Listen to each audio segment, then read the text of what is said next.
ಅತ್ಯಂತ ಪ್ರಮುಖವಾದ ಪಾತ್ರವನ್ನು ಈ ಕಲಿಯುಗದಲ್ಲೂ ನಾವು ಕಾಣ್ತಾ ಇದ್ದೇವೆ ಅನ್ನೋದು ನನ್ನ ಅಭಿಪ್ರಾಯ. ಮಕ್ಕಳಿಗೆ ಯಾಕೆ ಈ ಒಂದು ಭಗವದ್ಗೀತೆ ಮತ್ತು ರಾಮಾಯಣದ ವಿಷಯಗಳು ಸಮಾಜವನ್ನು ಬೆಳೆಸಬೇಕು, ಧರ್ಮವನ್ನು ಬೆಳೆಸಬೇಕು, ಇಲ್ಲ ಮತ್ತೊಂದು ಧರ್ಮಕ್ಕೆ ಅಪಚಾರ ಮಾಡಬೇಕು ಅಂತಕ್ಕಂಥದ್ದಲ್ಲ. ಇವತ್ತಿನ ಸಮಾಜದಲ್ಲಿ ಹಿಂಸೆಗಳು, ದ್ವೇಷ ಇದೆಲ್ಲವನ್ನು ನಾವೇನು ನೋಡ್ತಾ ಇದ್ದೇವೆ. ಪ್ರತಿನಿತ್ಯ ಪ್ರತಿ ಕುಟುಂಬದಲ್ಲಿ ಪಡ್ತಕ್ಕಂಥ ನೋವುಗಳನ್ನೇ ನೋಡ್ತಾ ಇದ್ದೇವೆ. ಇದಕ್ಕೆ ಒಂದು ಪರಿಹಾರ ಭಗವದ್ಗೀತೆಯಲ್ಲಿ ಭಗವಾನ್ ಶ್ರೀಕೃಷ್ಣ ಏನು ಒಂದು ಸಾರಾಂಶವನ್ನು ಕೊಟ್ಟಿದ್ದಾರೆ, ಅದು ಚಿಕ್ಕ ವಯಸ್ಸಿನಲ್ಲೇ ನಮ್ಮ ಮಕ್ಕಳು ಅರಿತರೆ ಬಹುಶಃ ಸಮಾಜದಲ್ಲಿ ಒಂದು ಸುಖ, ಶಾಂತಿ, ನೆಮ್ಮದಿಯನ್ನು ಕಾಣಲಿಕ್ಕೆ ಸಾಧ್ಯ. ಒಂದು ಕಡೆ ಈ ದೇಶ ಈಗಾಗಲೇ ನೀವು ನಿನ್ನೆ ಮೊನ್ನೆ ಪತ್ರಿಕೆಗಳಲ್ಲಿ ಗಮನಿಸಿರ್ಬೋದು, ಪ್ರಧಾನಮಂತ್ರಿಗಳ ನೇತೃತ್ವದಲ್ಲಿ 4ನೇ ಸ್ಥಾನದಿಂದ 3ನೇ ಸ್ಥಾನಕ್ಕೆ ಇವತ್ತು GDPಯ ಬೆಳವಣಿಗೆಯನ್ನು ನಾವೇನು ಕಂಡಿದ್ದೇವೆ. ಸದ್ಯದ ಮುಂದಿನ ಕೆಲವು ವರ್ಷಗಳಲ್ಲಿ ಈ ಒಂದು ಭಾರತ ದೇಶ ವಿಶ್ವದಲ್ಲೇ ಮೊದಲನೇ ಸ್ಥಾನಕ್ಕೆ ನರೇಂದ್ರ ಮೋದಿಯವರ ನೇತೃತ್ವದಲ್ಲಿ ಬರ್ತಕ್ಕಂಥದ್ದು ದೂರ ಇಲ್ಲ ಅನ್ನೋದು ನನ್ನ ಅಭಿಪ್ರಾಯ.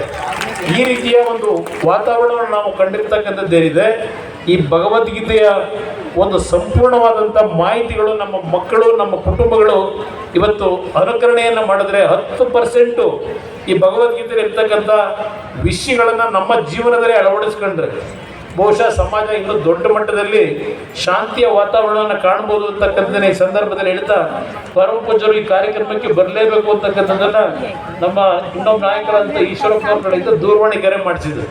ನನಗೆ ಬೇರೆ ಕಾರ್ಯಕ್ರಮಗಳಿದ್ರು ಒಂದು ಮಾತು ಹೇಳಿದೆ, ಇಲ್ಲ ಇದು ಅತ್ಯುತ್ತಮವಾದಂಥ ಕಾರ್ಯಕ್ರಮ, ಈಶ್ವರಪ್ಪನವರೇ ನಾನು ಬಂದು ಹೋಗ್ತೀನಿ ಅಂತಕ್ಕಂಥ ಮಾತನ್ನು ಅವರು ನನಗೆ ಒತ್ತಾಯ ಆಗ್ದಾಗ ಹೇಳಿದಂಥದ್ದೇನಿದೆ. ಇದು ಇವತ್ತು ಪರಮ ಪೂಜ್ಯರಿಗೆ ನನ್ನ ಭಕ್ತಿಪೂರ್ವಕ ನಮನ ಸಲ್ಲಿಸ್ತಕ್ಕಂಥದ್ದು.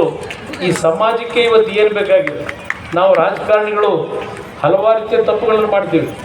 ನಮ್ಮ ತಪ್ಪುಗಳನ್ನು ಸರಿಪಡಿಸ್ತಕ್ಕಂಥದ್ದು ಅಷ್ಟೇ ಅಲ್ಲ, ಈ ಸಮಾಜದಲ್ಲಿ ಇವತ್ತು ಆಗ್ತಿರ್ತಕ್ಕಂಥ ಹಲವಾರು ರೀತಿಯ ಸಂಘರ್ಷಗಳಿಗೆ ತೆರೆ ಎಳೆಯತಕ್ಕಂಥದ್ದಕ್ಕೆ ನಿಮ್ಮಗಳ ಮಾರ್ಗದರ್ಶನ ಅತ್ಯಂತ ಅವಶ್ಯಕತೆ ಇದೆ ಈ ನಾಡಿಗೆ ಅಂತಕ್ಕಂಥದ್ದನ್ನು ಈ ಸಂದರ್ಭದಲ್ಲಿ ಹೇಳಿ, ನಿಮ್ಮ ಈ ಒಂದು ಕಾರ್ಯಕ್ರಮಕ್ಕೆ ನಾಡಿನ ಜನತೆಯ ಪರವಾಗಿ ನನ್ನ ಕೃತಜ್ಞತೆಗಳನ್ನು ತಮ್ಮಗಳಿಗೆ ಸಲ್ಲಿಸಿ ಮಾತು ಮುಗಿಸ್ತೇನೆ.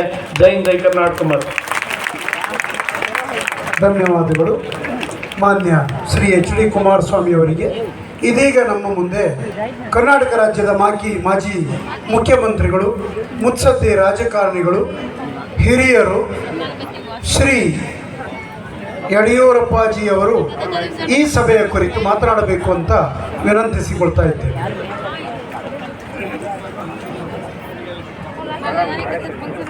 ಪರಮ ಪೂಜ್ಯ ಶ್ರೀ ಶ್ರೀ ಗಂಗಾಧರೇಂದ್ರ ಸರಸ್ವತಿ ಮಹಾಸ್ವಾಮಿಗಳು, ಪರಮ ಪೂಜ್ಯ ಡಾಕ್ಟರ್ ಶ್ರೀ ಮಲ್ಲಿಕಾರ್ಜುನ ಮುರುಘೇಂದ್ರ ಮಹಾಸ್ವಾಮಿಗಳು, ಪರಮ ಪೂಜ್ಯ ಶ್ರೀ ಶ್ರೀ